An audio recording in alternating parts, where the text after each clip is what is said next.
지난 목요일 충남의 태안화력발전소에서 60대 화물차 기사가 2톤이 넘는 장비를 운송하려다 깔려 숨진 사고가 있었습니다. 그런데 이런 안전사고를 막기 위해 들어가는 산업안전보건관리비를 발전소 측은 한 푼도 책정하지 않았다는 사실을 그제 보도해드렸는데요.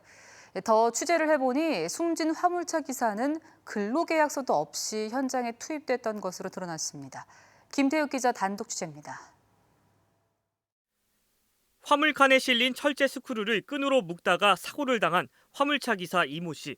이 씨의 업무는 스크루 5개를 외부 정비업체로 운반하는 일이었습니다.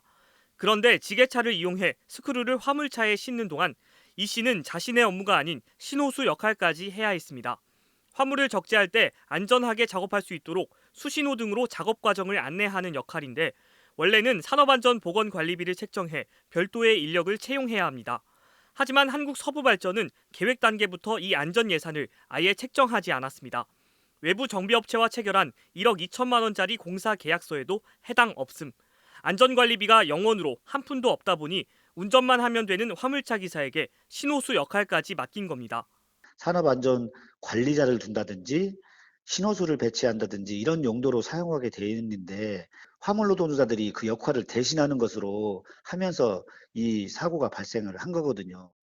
그런데도 이 씨는 그 누구에게 그 어떤 불만도 말할 수 없었습니다. 한국서부발전에서 외부 정비업체 그리고 화물차 기사로 내려오는 다단계 하청 구조에서 자신은 가장 아래에 있었기 때문입니다. 하루하루 일을 따내야 하는 일일 임차 계약, 그마저도 업무 범위와 책임 소재 등이 적힌 계약서 한 장 없이 말 한마디만으로 고용이 결정됐던 겁니다. 이제 정비 하청업체하고 이 사망한 화물차주간에는 계약서 자체가 없는 걸로 확인이 됐고요. 이게 하도급 위반은 아닌지를 좀 살펴보고 있고요. 한국서부발전 측은 물품 고정 작업은 화물차 기사 본연의 업무라서 모든 책임은 숨진 이 씨 본인에게 있다고 사고 직후부터 주장하고 있습니다. 그런데 지난해 2월 한국남동발전에서 똑같은 작업을 진행했을 땐 반출과 반입 과정에서 발생한 문제는 시공자가 책임진다고 명시했습니다. MBC 뉴스 김태욱입니다.